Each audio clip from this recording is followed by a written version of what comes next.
నాకు ఒక మిత్రుడు ఉండేవాడు. నేను రోజున అన్నాను, ఏమయ్యా నువ్వు రోజు ఎవరో ఒకరితో దెబ్బలాడతావు కదా, అసలు ఎవ్వరూ దెబ్బలాడకుండా నువ్వు దెబ్బలాడినా మౌనంగా ఉన్నా ఏం చేస్తావయ్యా, ఎలా దెబ్బలాడతావు అన్నా. దెబ్బలాడకపోతే నాకు నిద్ర పట్టదండి కోటేశ్వరరావు. దెబ్బలాడకపోతే ఎవ్వరూ దెబ్బలాడకుండా అందరూ మౌనంగా ఉన్నారు, నువ్వేమన్నా ఊరుకున్నారు, ఏం చేస్తావు అన్నాను. మా ఆవిడితో దెబ్బలాడతాను.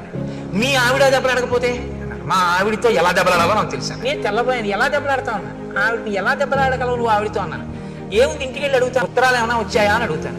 వచ్చాయి అందనుకోండి. కన్యాదానం ఎందుకు చేశాడు మీ నాన్న? కన్యాదానం చేసి నాతో పంపడం ఎందుకు, రోజుకో ఉత్తరం రాయడం ఎందుకు, నీకేమో పుట్టింటి మీద వ్యామోహం కల్పించడం ఎందుకు, నిమిషానికోసారి నువ్వు పుట్టింటికి ఎడతాను అనిపించేటట్టుగా చేయడం ఎందుకు, ఎందుకు ఆపాది దానికి, ఆ పుట్టింట్లోనే ఉంచుకోపోయాడా, ఎందుకు ఇచ్చినట్టు పిల్లలని చెప్పి అయిన దానికి కాని దానికి చెలరైపోతాను అలా మెట్ల మీద.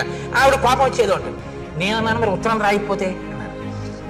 కన్యాదానం చేసేసాడుగా, ఇంకా ఏమైపోతాయి ఆయనకి ఎందుకు, ఓ క్షేమంగా ఉన్నావా ఏమిటని కూడా ఉత్తరం రాయడు. ఎంత గొప్పనానే మీ నాన్న అంటాను. అయ్యి బాబోయ్ నాయన నీతో చాలా కష్టం రా అన్నాడు.